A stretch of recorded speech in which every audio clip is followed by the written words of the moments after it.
I hurt people and I've did bad things and I've did things that I'm ashamed of, to this day. I was an addict for 2.5 decades and, there's things that I've done that I would never tell anyone.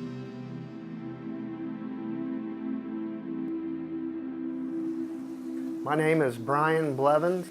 Drugs first entered my life when I was probably 14 or 15 years old. Once I got to about my junior and senior year, I was using and going to school that way. I didn't know what I was going to be. I never got out of high school and said I'm going to be a fireman or a policeman, or, I just never had no real ambition, and I got into cocaine. Brian, growing up, he was a very hyperactive child. He was a good athlete. He was good in school. Fun to be around, always cracking jokes. It's just heartbreaking knowing that you think there's something going on with one of your kids. I would call him every morning to see if he'd answer the phone. And if he didn't, I was out looking for him because there were so many overdoses, and I just knew someday it was going to be him. The police came and got me, and I had 3 grams of crystal meth in my pocket. And the SWAT team came, and all the police come in there, and they get me, and they reached into my pocket, and they pulled out the drugs. They had laid the drugs up on the back trunk of the squad car, and when they handcuffed me and they put my face over the drugs, I ate the drugs. I started going into cardiac arrest. They sent an ambulance and I started blacking out, and I was in the hospital for 7 days. The day that I got out, I had some drugs hidden at my house. I went home and used. I could have died and it didn't matter. When I went to court and for this last charge on November 24th, they had to do a pre-sentence investigation. It's a report that goes back through all your criminal past and your criminal history. After I got out of high school, which would have been 1995, I was arrested for a breaking and entering, a burglary. 2001, that's when I got my first felony, dealing in cocaine and possession of a Schedule 1, 2, or 3 controlled substance. In 2006, public intoxication. 2010, operating while intoxicated. In 2012, driving while suspended. In 2012, possession of methamphetamine, neglect of a dependent. Not very proud of that one. How they described, all the stuff they had on me, and I mean, it's a lot.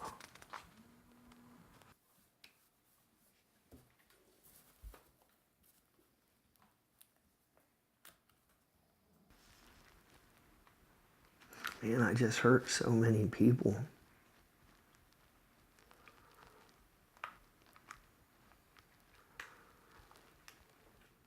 It was like everything was about me.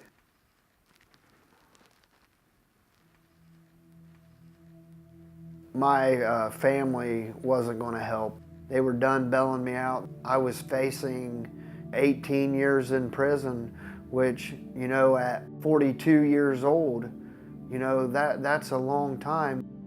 The next day, I was so sick from not having my drugs. For 9 days, I didn't eat or drink. I was vomiting and, messing myself. I mean, I could barely hold my head up or make it to the toilet or splash water on my face. And my dad had someone come.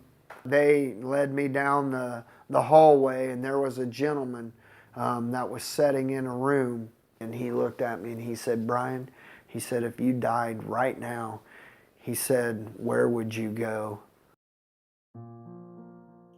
I went in the shower and it was just freezing cold, and I put my hands on the wall, and that's when I cried out to God, and I said, God, I said, if you're real, I need you, that I'll go anywhere, I'll say anything, and I'll do anything, and I'll give you all the praise, honor, and glory.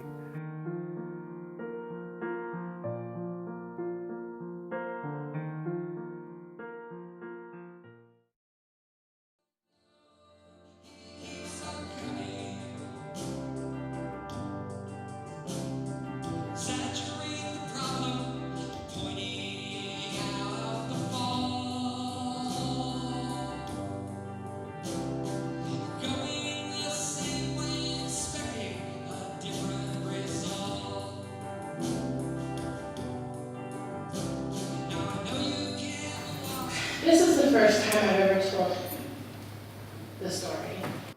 Do you feel better? Yeah.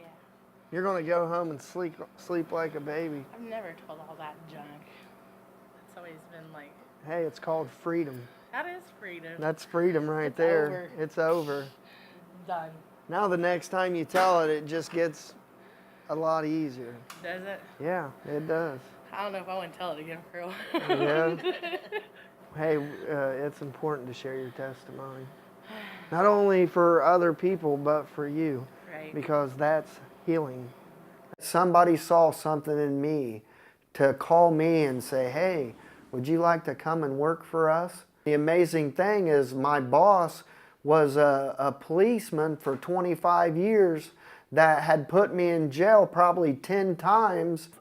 I mean, I've raided Brian's house as a SWAT team commander, and I've ordered guys to tear down his doors and windows and throw flashbangs and blow things up. If there was one person that I would have disliked the most because, you know, he was a cop and I was a criminal, is standing in front of me as my boss. We'd be in the truck together, and I'd look over and laugh and say, this is a lot different than me chasing you around and tackling and chasing you through cornfields and car chases and all that. You know, from somebody that I could say I used to hate, I love him today.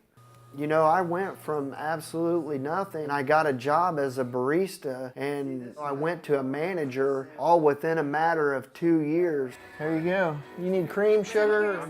Yeah. I share my story in the coffee shop all the time because, you know, my story is meant to help somebody else. When I tell somebody who I was, you know, and they see who I am, it's hard to believe. So I think God has like flipped my script. There's light at the end of my tunnel.